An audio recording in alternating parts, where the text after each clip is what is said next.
నమస్తే రమగారు. నమస్తే జయ. రమగారు, స్వర్గలోకం యమలోకం. మనం చేసిన మంచిని బట్టి స్వర్గలోకానికి, చెడుని బట్టి యమలోకానికి వెళ్తాము అని అంటూ ఉంటారు. నిజంగా స్వర్గ యమలోకాలు ఉన్నాయా? శిక్షలు చాలా భయంకరంగా ఉంటాయి, అలానే ట్రీట్మెంట్ కూడా బాగుంటుంది స్వర్గంలో అనేది కూడా వింటాం.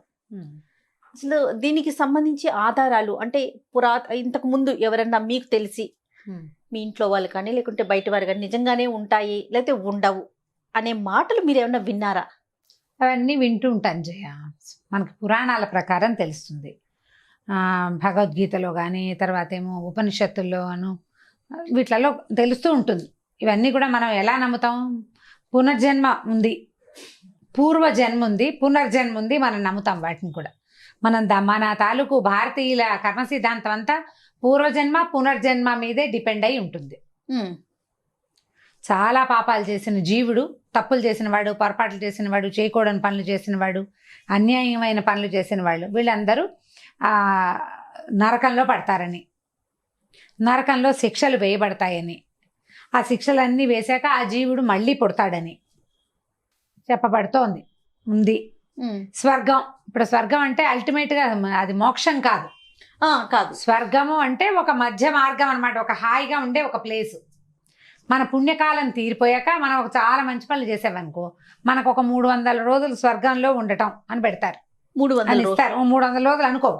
ఆ 300 అయ్యాక నీ పూర్వకర్మ విశేషం ప్రకారం నువ్వు పుట్టాల్సిందే మళ్ళీ.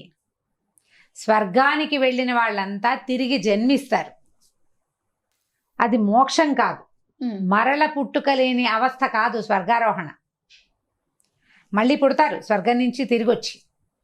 నరకం కూడా సేమ్. నరకం కూడా సేమే. ఎక్కువ పాపాలు చేసిన వాళ్ళు నరకంలో పడతారని, అందులో రకరకాల శిక్షలు ఉంటాయని మనం గరుడ పురాణంలో చెప్పబడతాయి. 22, 23 శిక్షలు ఉన్నాయి.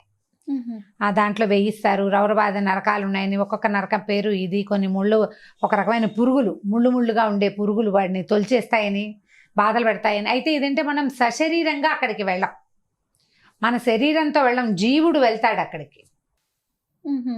మన ఏ శరీరంతో మనం ఇక్కడ ఉన్నామో ఆ శరీరాన్ని కాల్చేస్తారు కదా, శరీరం ఉండదు, జీవుడు వెళ్తాడు, జీవుడు పడతాడు నరకంలో బాధలు.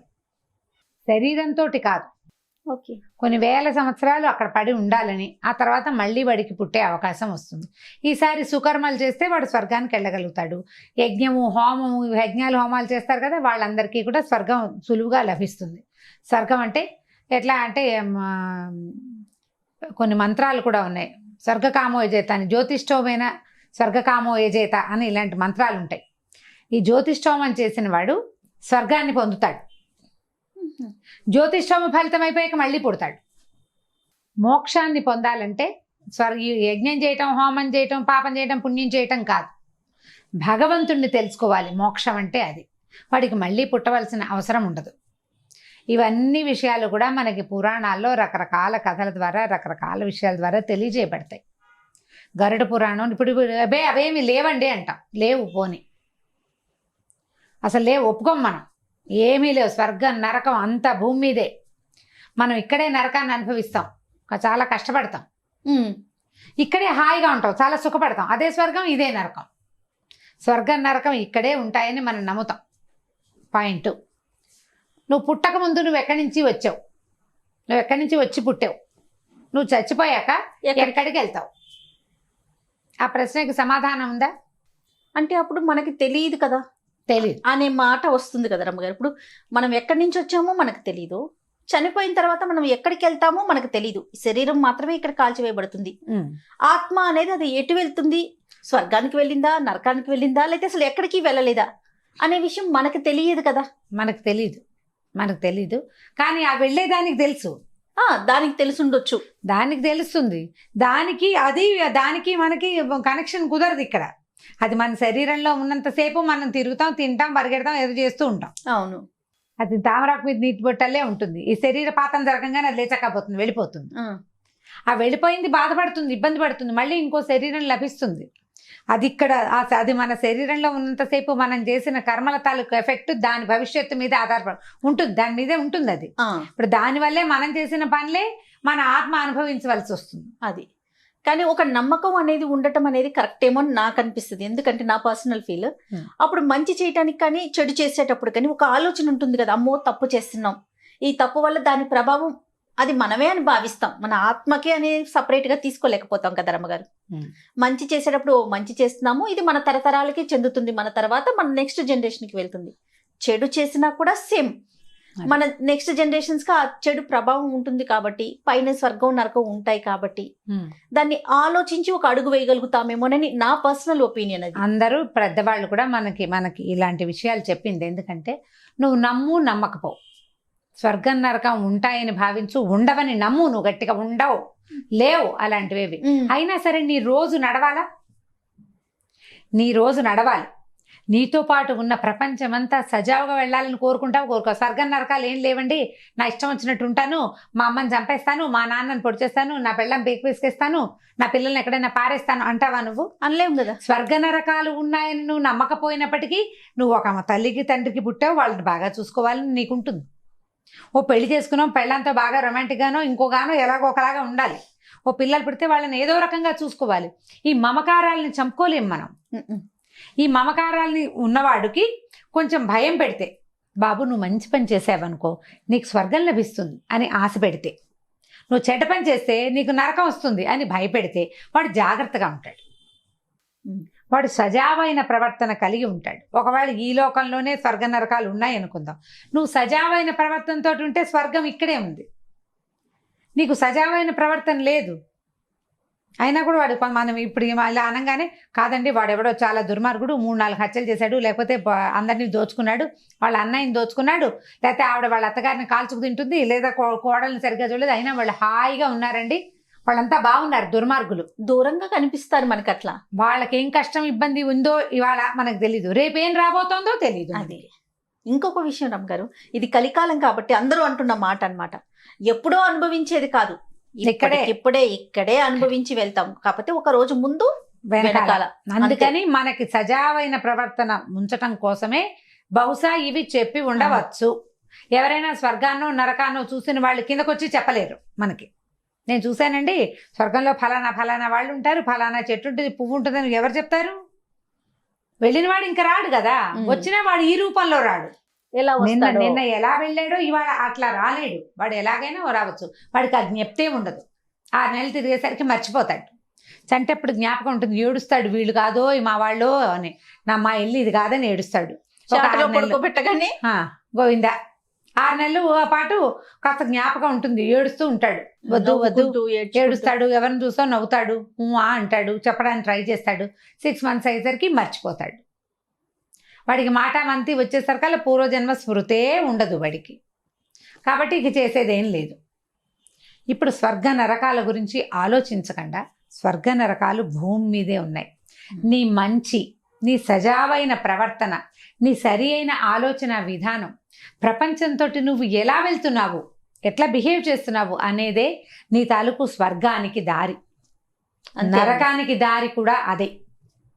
ఇవి 2 దారులు. నువ్వు ఏ దారిలో వెళ్తావో నువ్వు డిసైడ్ చేసుకోవాలి. నువ్వు స్వర్గపు దారిలోనే వెళ్ళేవనుకో, నీ వెనకాలన్న నీ సమాజం ఉంది చూడు, అదంతా అదే మంచి దారిలో నడుచుకుంటూ వచ్చేస్తుంది. నువ్వు ఒక చెడ్డ దారిలో వెళ్ళావు, నరకపు దారి, ఆటోమేటిక్గా నీ వెనకాలన్న సమాజం, నీ భార్య, నీ పిల్లలు, నీ వెనకాల ఉండేవాళ్ళు, నీతో పాటు ఉండేవాళ్ళంతా కూడా అదే తప్పుల తడకల మధ్యలో, ఆ ముళ్ళ దారుల్లో, ఆ గోతులు, గుంటలు, బురద ఉన్న దారిలోనే వాళ్ళు కూడా నడవాల్సి వస్తుంది. నేను ఒక కుటుంబంలో ఉన్నాను, ఒక వంశానికి పెద్దవాడిగా ఉన్నాను. నేను సరైన దారిలో వెళ్తే, నేను ఒక మంచి రోడ్డు మీద వెళ్తే నా వెనకాలన్న సమాజం మంచి రోడ్లో వస్తుంది. నీకు అది ముళ్ళ దారిని తెలిసినప్పుడు దారి మార్చుకో, దారి మార్చుకో, నువ్వు స్వర్గపు దారులలో నడవగలుగుతావు. కరెక్ట్ అండి, ఎక్కడా లేదు, అంతా ఇక్కడే దారి బాగోలేదని నీకు అనిపించినప్పుడు తెలుసుకో. అదే తెలుసుకో, దీనివల్ల మనకి ఇది వస్తోంది అనేది నీకు అర్థమైన మరుక్షణం పర్వాలేదు, ఏమవుతుందో చూద్దాము, ఎన్నాళ్ళు ఉంటుందో చూద్దాం అనుకోవద్దు. ఇమీడియట్ గా దారి మార్చుకోమని తెలియజెప్పటం కోసమే స్వర్గం నరకాన్ని గురించి తెలియజేశారు మనకి. కరెక్ట్. చచ్చిపోయాక నువ్వు స్వర్గానికి వెళ్తావో నరకానికి వెళ్తావో నీకు తెలీదు. నీ జీవుడు ఏం బాధపడతాడో నీకు తెలీదు. వాడు స్వర్గంలో వెళ్ళి రంభా పరిష్వంగంలో ఉంటాడని నమ్మడానికి వీల్లేదు. నరకంలో ఏ రౌరవంలోనో పడి నూనెలో వేయించబడతాడో లేదో కూడా నీకు తెలియదు. ఇలా జరుగుతాయని తెలుసుకున్నాం అంతే. ఇప్పుడు అవి ఇక్కడే కనపడతాయి కదా. ఇక్కడే ఇప్పుడు చూడు, ఏదేదో బిజినెస్ చేస్తారు, డబ్బులు నష్టపోతారు, ఒక్క పని అవ్వదు, ఎవడికో డబ్బిస్తే వాడు మోసం చేస్తాడు, ఇంట్లో తినడానికి తిండి ఉండదు, ఈ లోపల పిల్లలు దారి తప్పిపోతారు, భార్యకి అనారోగ్యం వస్తుంది, నాన్న అమ్మో పోతారు అదే టైంకి. ఇవంతా కష్టం కాదు. ఇవెవరూ తప్పించుకోలేరు. కానీ మనం కొన్ని తప్పించుకోగలం, మరణాన్ని తప్పించుకోలేం. కానీ ఇప్పుడు భయాలు, ఒకళ్ళు మనని మోసం చేయటాలు, పిల్లలు దారి తప్పిపోవటాలు, ప్రమాదాలు, వాటిని మనం తప్పించుకోగలం. మరణాన్ని తప్పించుకోలేం. మరణాన్ని అసలు మన వల్ల కాదు దాన్ని తప్పించుకోవటం. అవును. ఆ తప్పించుకోలేని ఒక విషయం తప్ప మిగిలినవన్నీ తప్పుకోగలం మనం. అది దేనితోటి? మన చేతలతో. అంతే, సరి అయిన కర్మలతోటి. ఇది మనం ఆలోచించుకోవాలి. స్వర్గ నరకాదుల గురించి ఎక్కువగా ఆలోచించద్దు, మరణానంతర సౌఖ్యం గురించి ఆలోచించద్దు. జీవించి ఉన్నప్పుడు సరైనది సౌఖ్యం అనేది తాత్కాలికంగా ఉండకూడదు. ఇవాళ నేను హాయిగా ఉంటాం కాదు, రేపు ఎల్లుండి నేను, నా కుటుంబం, నా వెనకాల వాళ్ళు కూడా హాయిగా ఉండాలి. అలాంటి ప్రవర్తన కలిగి ఉండాలి, సజావైన ప్రవర్తన. అది చేస్తేనే ఇది కుదురుతుంది. ఇప్పుడు స్వర్గ నరకాదులు మనం చూడలేదు కాబట్టి నేనేం చేసినా తర్వాత ఏమైనా నాకు సంబంధం లేదు కాబట్టి నా ఇష్టారాజ్యంగా చేస్తానని ఒకడు గనక భావించుదాం అనుకుందాం. ఒకడున్నాడు, వాడు అసలు భావించాడు, వాడు స్వర్గం లేదు నరకం లేదు, గాడిది గుడ్డు, నా ఇష్టం అంటాడు. వాడు చేయగలిగినన్ని దుర్మార్గాలు చేస్తాడు, లాక్కోగలిగినంత డబ్బు లాక్కుంటాడు, ఎంత చెడ్డ పేరైనా సంపాదిస్తాడు. నేను పోయాక అదేముంటుంది అనుకుంటాడు. కానీ వాడు పోయిన తరతరాల వెంబడి వాడి చెడ్డ పేరు ఆ కుటుంబం మీద అలాగే ఉంటుంది. వాడు ఎవరెవరిని కాల్చుకు తిన్నాడో, ఏడిపించుకు తిన్నాడో, వాళ్ళందరి ఏడుపులు ఈ కుటుంబం మీద ఉంటాయి. నువ్వు పోతావు, నీ వెనకాల వాళ్ళు, నీకు అది కూడా లెక్కలేదంటే నువ్వు ఎవరి కోసం ఈ దుర్మార్గాలు చేసి సంపాదించినట్టు ఉపయోగం ఏముంది? నువ్వెలాగో ఇవాళ రేపో పోయేవాడివే, పోకుండా నువ్వు కూర్చునేది లేదు. అవును. ఇక్కడ కూర్చునేది ఏమిటి? నీ పేరు ఇక్కడ ఉండేది, దాన్ని చెడగొట్టుకోకూడదు.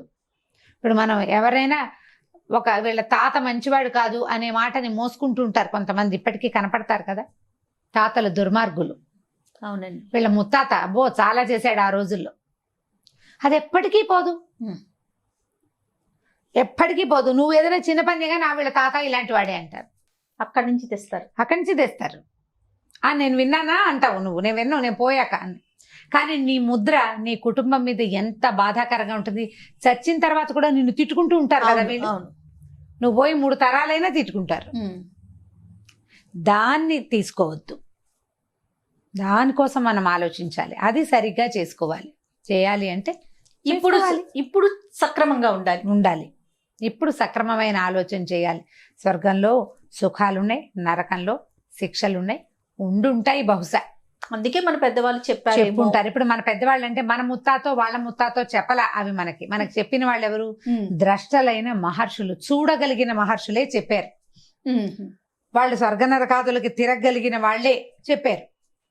వాళ్ళు ఇప్పుడు నిన్న మొన్న కాదు కదా, 100 ఏళ్ల క్రితం 200 ఏళ్ల క్రితం కాదు కదా, కొన్ని వేల సంవత్సరాల క్రితం కదా, వేల సంవత్సరాల క్రితం నుంచి చెప్పబడింది. మనం ఒక 100 ఏళ్ల నుంచి చేస్తున్న పనులనే అవి చాలా అత్యద్భుతమైన కార్యక్రమాలు, అవి చేయకపోతే కుదరదు అనుకుంటాం, ముందుకు తీసుకెళ్లాలనుకుంటాం.